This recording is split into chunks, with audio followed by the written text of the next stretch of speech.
JJ, you want to get us started with Coach Traylor? Hey, Jeff, how you doing? Good, JJ. How are you? Not bad. Thanks for joining us. Hey, we're about halfway through spring workouts. Any, I guess, monotony sitting in with the guys? No, they were great again today. We went pretty long today. Had a lot more, good on good. Ones versus ones, twos versus twos, threes versus threes. And for the most part, came out of it pretty healthy. An ankle rolled up. And other than that, we had a really good physical practice. Got a lot of reps. And I was very pleased. How do you balance, trying to get the reps in and staying physical with also trying to stay healthy at this point? Because you do have a few more weeks left of spring. It's the hardest part. It really is. We're a little different in the aspect that we don't make our practice schedules all the way from the beginning to the end before spring ball ever starts. I've worked for some guys, that the practice schedule, what it's going to be like every day. I'm more of an adjust coach. I make practice schedules, or we do as a staff. We'll readjust again for this Thursday because we banged on pretty good today. So we'll pull back Thursday because we know we're going to scrimmage Saturday, right? So it's kind of the old Benjamin Franklin quote about common sense. It ain't so common. Hey, Greg? Jeff, how do you evaluate the offensive line play so far this spring? What jumps out about that group? Well, they're all returners, so we're way, way better than we were last year. We don't have like 15 of them, but we've got 10 or 11 that have played. But we've had some walk-on linemen that have done a great job getting a lot of reps, and they've helped us get through the spring. So that's been huge. But, we got Maka returning at center, and, Spencer at left tackle, and Makai at right guard. And, KD's played a ton. Terrell Haynes has played a ton there. Meach has played a ton. Dom's played a ton. Jalen Galmore has played. And all those guys, are back. So I might have left out one of them. I don't know. I hope I didn't. Ernesto's played as well. He's back. Monte's been a little gimped up. Hadn't got to go as much as I wanted him to, but the rest of them been getting a lot of reps. So we're very pleased with that group. Whenever you're got all your players back, you're just better. Our tight ends are all back. Running backs are back. Quarterbacks are back. Receivers are back. It's just we're better. And like I've said to y'all before, I don't know what that's going to mean for wins and losses, but we're a better football team than we were last year. You got into a pretty consistent offensive line group down the stretch of the season after some early shuffles. Do you sort of stick with that group, or do you kind of try things out now? How does that work through the spring? No, I'm a big believer in playing your kids. We'll rotate kids.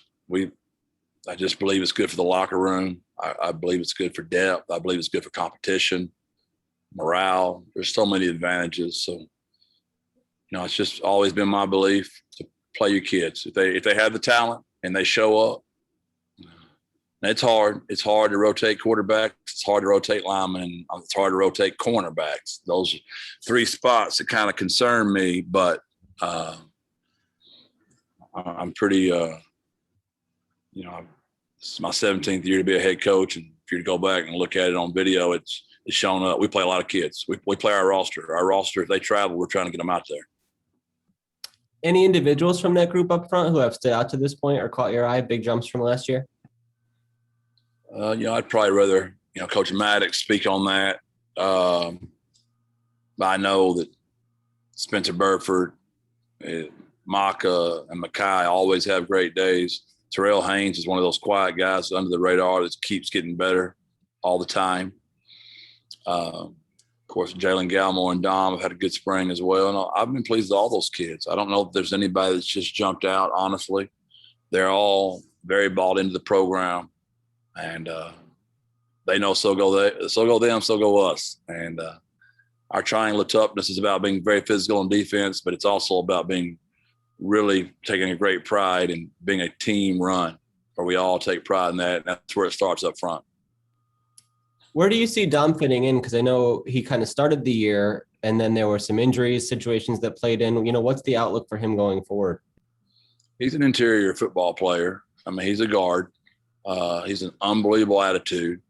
He's really working hard on his body composition, and he's very good on our special teams as well. On our punt unit, he takes great pride in being in that shield back there. And I think he wanted to be a quarterback when he was younger in his life because he really likes barking out all those commands. And he's like Brett Favre back there on the shield. He gets us lined up and does a great job with his cadence. So he's a culture guy, tough guy that you can never have enough Doms in your locker room.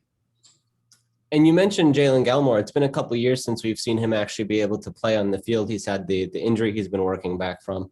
How have you seen him kind of handle that process in the time that you've been around him? A kid that I would say was a little disinterested because he just was so unhealthy, and probably another coaching change, and disinterested possibly, to a kid that's totally bought in, really worked hard in the weight room with Philo, done a great job with Nick, just rehabbing his body. And that's why I brought him back. I really believe in the kid, and I wanted to give him another chance. And I really hope for the young man that he can stay healthy and help us. He's already had a really good spring, and I feel confident he's going to be able to do that. What was that conversation like? Was he really gung-ho about wanting to come back for next year and give it another try? We traveled Jalen, even though he was injured, because he did such a great job coaching our O-line. I mean, he was a really good coach. Like, he knows the game, and he was really bought in. So that's where he started getting my attention. And then I saw his body starting to get better. And he convinced me he would really work hard at rehabbing it and getting back where he could play. And so far, everything he's told me has come true. Okay, Vinny. Hey, Coach. You have several guys that are already blessed to be fathers in life, Sincere and Adrian, Mackay, and Lorenzo. And I'm wondering, because of that life responsibility they have off the field, does that make them even more of a leader for you on the field, or just by default because they have that real life stuff that they've got to be responsible for? Does that kind of just tell you, yes, I expect you and know that you're going to be real leaders out there for UTSA football? Name them one more time, Benny. Make sure. Who are they? Yes, sir. Sincere, Adrian, Mackay, and Lorenzo. Yeah, also DeQuarius, DQ. He has a baby girl, about 4.5 or 5. No doubt.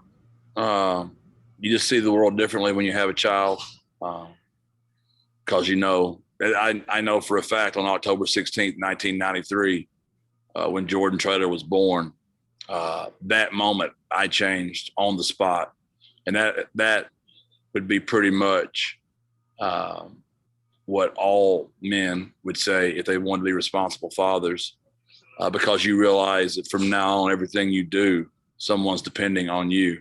That's an unbelievable responsibility. And I know each one of those 5 players take great pride.